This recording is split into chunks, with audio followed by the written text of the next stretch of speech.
Subscribe कीजिए मेरे गुल किचन चैनल को, साथ दिए गए बेल बटन को क्लिक कीजिए वीडियो देखने के लिए सबसे पहले। अस्सलाम वालेकुम। आज जो रेसिपी मैं आपको गुल किचन में सिखाने वाली हूँ वो बहुत ही मज़ेदार है, बहुत अच्छी सी है, जो कि है ज़ाफ़रानी यखनी पुलाव।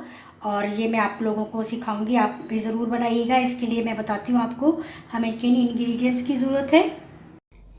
ये सबसे पहले हमने लिया है 1 किलो गोश्त लिया है हमने। ये मटन का ले लें या बीफ ले लें या आप चिकन का भी ले सकते हैं।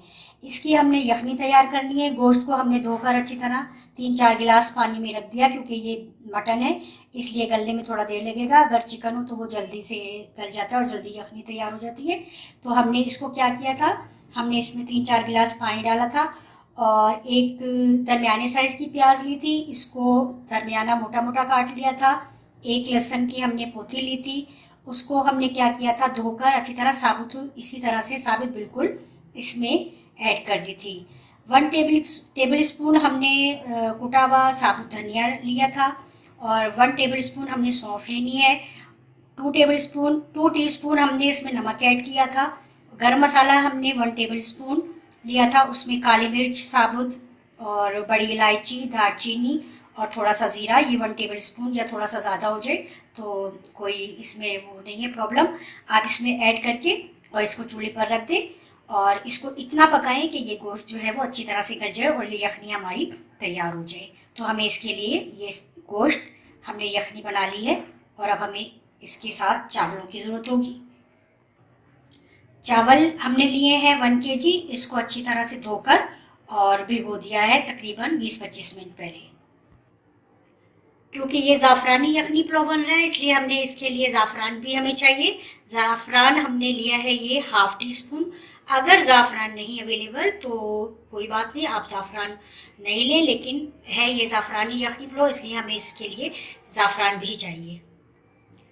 तली हुई प्याज हमने लेनी है, 2 दरमियानी प्याज ले लेनी है। इसको अच्छी तरह से तलकर हमने अलग कर लेना है घी से। दही फेंटी हुई हमने 1/2 प्याली लेनी है। दूध 1 प्याली। सब्जी इलायची 4-5 ले लेनी है, इसको हमने तोड़ लेना है।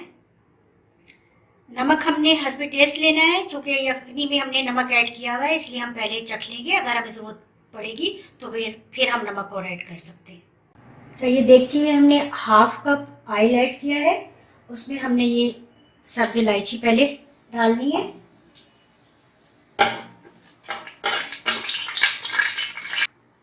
इलायची थोड़ी सी कड़कड़ा गई, अब हम ये थोड़ी सी जो पहले से हमने ऑयल में फ्राई की हुई है प्याज ये ऐड करेंगे और साथ ही हम ये इसमें गोश्त ऐड करेंगे।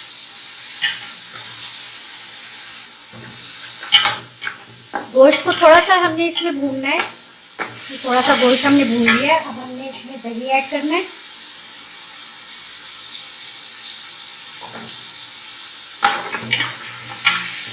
दही डालकर भी हमने थोड़ा सा इसको भूनना है।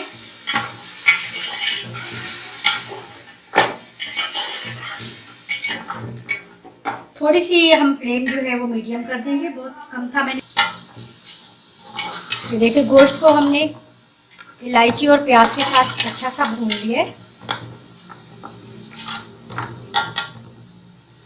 अब हमने इसमें थोड़ा सा ये दूध भी ऐड करना है।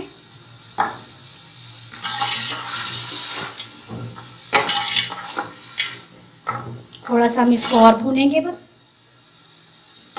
फ्लेम थोड़ा सा हमने तेज़ कर देना है ताकि ये अच्छा सा भून जाए दही, दूध और प्याज के साथ।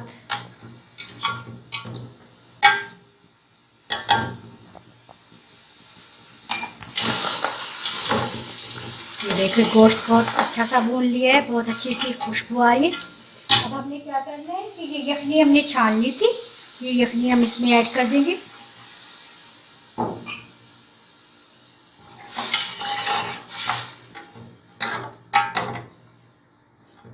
यखनी में थोड़ा सा उबाल आएगा तो फिर हम इसमें चावल ऐड कर देंगे। थोड़ी सी यखनी अभी और है, अगर मुझे ज़रूरत महसूस होगी तो मैं इसमें और यखनी ऐड करूँगी, अदरवाइज़ इसी यखनी में अगर चावल हो जाते तो काफ़ी है यही।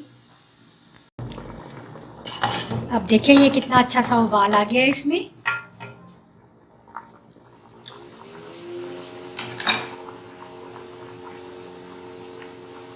अब हम इसमें ये चावल ऐड करते हैं।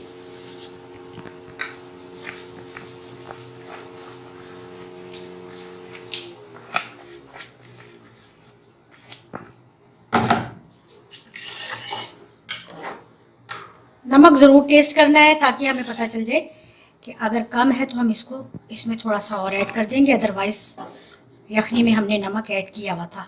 अब हमने इसको इतनी देर पकाना है कि ये पानी यखनी जो है वो बिल्कुल खुश्क हो जाए, इसमें बिल्कुल होल्स बनने लगेंगे तो फिर हम इसको दम पर लगाएंगे। और ज़ाफ़रान और तली हुई प्याज हम इसमें लास्ट में ऐड करेंगे।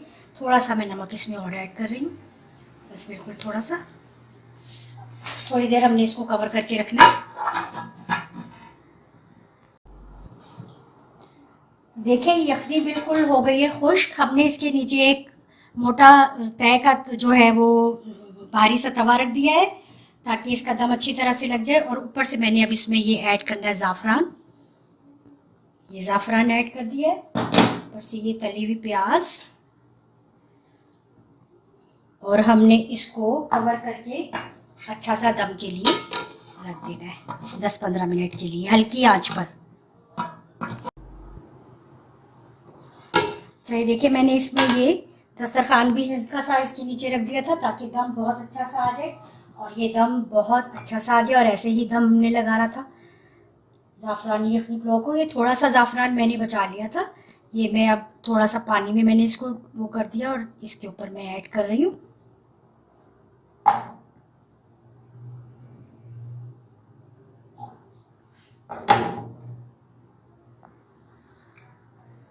ये बहुत अच्छा, अब हम इसको डिश आउट करते हैं। बहुत मज़ेदार ये बन गया हमारा ज़ाफ़रानी यखनी पुलाव। ये ले जी, ये हमने डिश आउट कर दिया है हमारा ज़ाफ़रानी यखनी पुलाव। बहुत मज़ेदार, बहुत सिंपल रेसिपी लेकिन बहुत ही टेस्टी और बहुत ही अच्छा। आप ज़रूर बनाइएगा, इसे सलाद के साथ, रायते के साथ सर्व करें और मुझे फ़ीडबैक ज़रूर दीजिए। और अच्छी मज़े की नई रेसिपी सीखने के लिए ज़रूरी है कि आप मेरा चैनल लाजमी सब्सक्राइब कर लें। और अगर अभी तक आपने सब्सक्राइब नहीं किया तो आपसे ये रिक्वेस्ट है कि आप ज़रूर सब्सक्राइब करें मेरा चैनल, और ज़्यादा से ज़्यादा लाइक कीजिए और सब अपनों के साथ शेयर करें। इंशाल्लाह नई रेसिपी के साथ और मज़े की रेसिपी के साथ फिर हाजिर हो जाऊंगी। अल्लाह हाफिज़।